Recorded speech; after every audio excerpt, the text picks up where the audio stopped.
Hi dear friends, Assalamu alaikum. Welcome back to BDB Spy. How are you doing? Thank you so much guys मुझे support करने के लिए और मेरी videos को लाइक करने के लिए। गाइस इस वीडियो में मैं एक psychological thriller mystery movie stalker का खुलासा करूंगी। स्टॉकर रिलीज हुई 1 मार्च 2013 में। IMDb पर स्टॉकर को मिले हैं 6.8 stars out of 10। Okay guys, let's go to reveal the movie.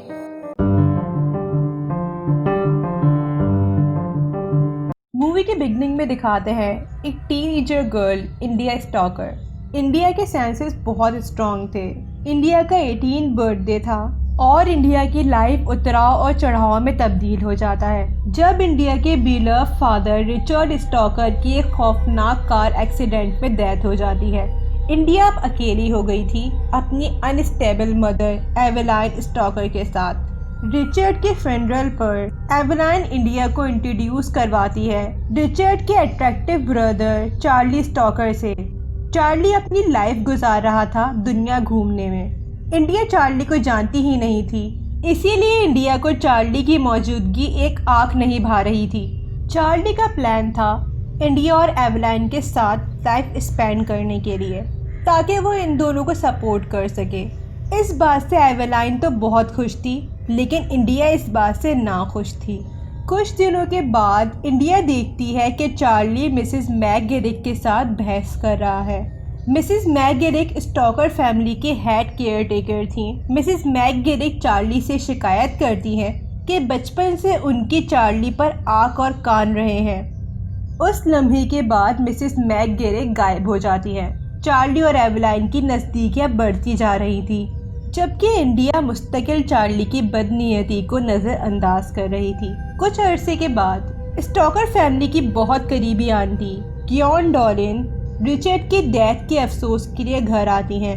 Dinner के दौरान गियोन डॉरिन को बहुत हैरत होती है ये सुनकर कि चार्ली ट्रैवलिंग करता है और वह एवेलाइन को कहती है कि वो एवेलाइन से अकेले में बात करना चाहती है चार्ली के बारे में। लेकिन एवेलाइन चार्ली से इम्प्रेस थी, इसीलिए वो रूडली मना कर देती है।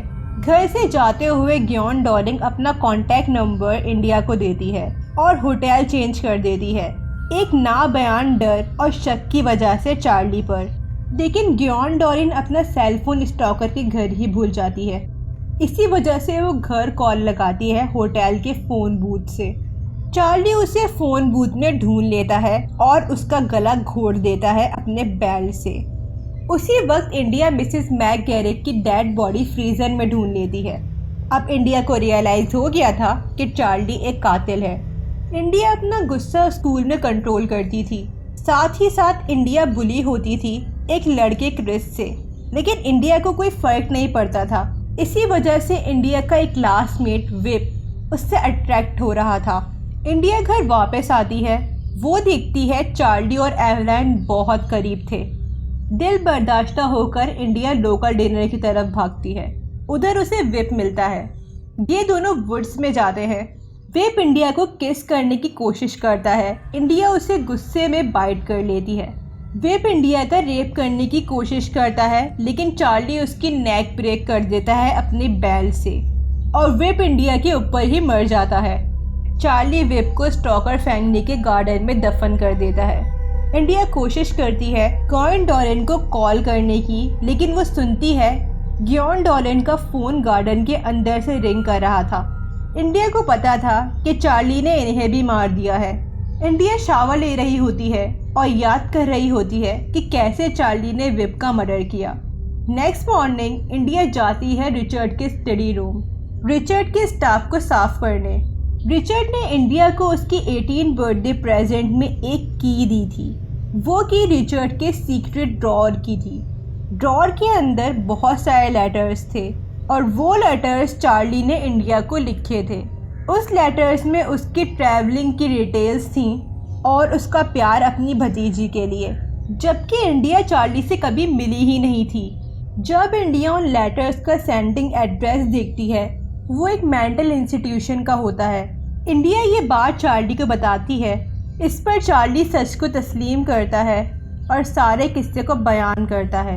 चार्ली ही कातिल था अपने बड़े भाई रिचर्ड का और चार्ली से छोटे भाई जोनाथन का। जब चार्ली छोटा था उसने जॉनथन को एक कब्र में डाल दिया था क्योंकि रिचर्ड जॉनथन को ज़्यादा अटेंशन देता था बजाय चार्ली के। उसके बाद चार्ली मेंटल इंस्टीट्यूशन चला गया। चार्ली रिलीज हुआ इंडिया के 18 बर्थडे पर। रिचर्ड ने चार्ली को कुछ पैसे दिए और एक कार दी और एक अपार्टमेंट दिया न्यूयॉर्क में, जिससे चार्ली रिचर्ड की फैमिली से दूर रहेगा। चार्ली इस बात से बहुत दुखी और मायूस होता है। इसी वजह से चार्ली रिचर्ड के सर पर पत्थर मारता है। रिचर्ड वहीं मर जाता है और चार्ली इस मर्डर को कार एक्सीडेंट का नाम दे देता है। पहले तो इंडिया बहुत गुस्से में होती है इस बात से, लेकिन चार्ली उसे अपनी तरफ माइल करता है और वो उसे कहता है कि वो इंडिया के लिए ही आया है और हर साल वो इंडिया को बर्थडे में शूज़ भेजता था। लेकिन इंडिया की 18 बर्थडे पर हील्स का पेयर था प्रेजेंट में। इंडिया ने बस जाहिर चार्ली को माफ़ कर दिया था। लेटर शेरिफ हार्वर्ड विप के गायब होने के सिलसिले में इंडिया से सवाल जवाब करते हैं। इंडिया चार्ली के करीब आ जाती है जब चार्ली हार्वर्ड के आगे इंडिया को डिफेंस करता है। इन दोनों को इतना क्लोज एवेलाइन देख लेती है। चार्ली इंडिया को कहता है कि वो न्यूयॉर्क चले चार्ली के साथ, क्योंकि चार्ली इंडिया की 18 बर्थडे का वेट कर रहा था, जिस वजह से वो चार्ली के साथ रह सकती है। लीडर एवेलाइन अपनी फीलिंग्स जाहिर करती है चार्ली के लिए और वो ये बताती है कि उसे रिचर्ड की डेथ का राज पता था और चार्ली के पास्ट का भी। चार्ली एवेलाइन को सेड्यूस करता है और वह एवेलाइन की नेक को बैल से तोड़ने की कोशिश कर रहा होता है। इतने में इंडिया चार्ली को राइफल से शूट कर देती है और चार्ली की बॉडी को अपने बैकयार्ड में दफन कर देती है। इंडिया सबसे दूर जाना चाहती थी, इसीलिए वो चार्ली की कार में न्यूयॉर्क के लिए निकलती है। इंडिया बहुत स्पीड से ड्राइव कर रही थी, जिस पर शेरिफ हार्वर्ड कहता है कि क्या तुम जल्दी में हो, जिस पर इंडिया कहती है कि वो सिर्फ हार्वर्ड का अटेंशन कैच कर रही थी और नाइफ हार्वर्ड के गले में घुसा देती है। हार्वर्ड तड़पती हुई हालत में ग्रास फील्ड में जाता है जहां इंडिया उसे लगातार शूट कर रही होती है। The end. Okay guys, let's go to reveal the ending. Charlie की नीयत इंडिया के लिए ख़राब थी और उसकी दिमागी हालत भी ठीक नहीं थी। रिचर्ड ने उसके सारे लेटर्स पढ़ लिए थे, तभी रिचर्ड को पता था कि चार्ली मेरी बेटी को हार्म करना चाहता है। चार्ली रिचर्ड से बदले की आग में ये सब एक्ट कर रहा था या वो मेंटल स्टेट में था और इंडिया उससे अट्रैक्ट भी थी। उसका इरादा भी था चार्ली के साथ जाने का, लेकिन ऐसा ना हो पाया और वो एवेलाइन को चार्ली के हाथों कत्ल होता देख लेती है। इंडिया का भरम टूट जाता है और वो अपनी मदर को मरते हुए नहीं देख सकती थी। इसी वजह से उसने चार्ली को मौत के घाट उतार दिया। इंडिया सब छोड़ के न्यूयॉर्क के लिए रवाना हो गई और शायद वो ये प्रिटेंड करना चाहती थी कि वो चार्ली के साथ रह रही है।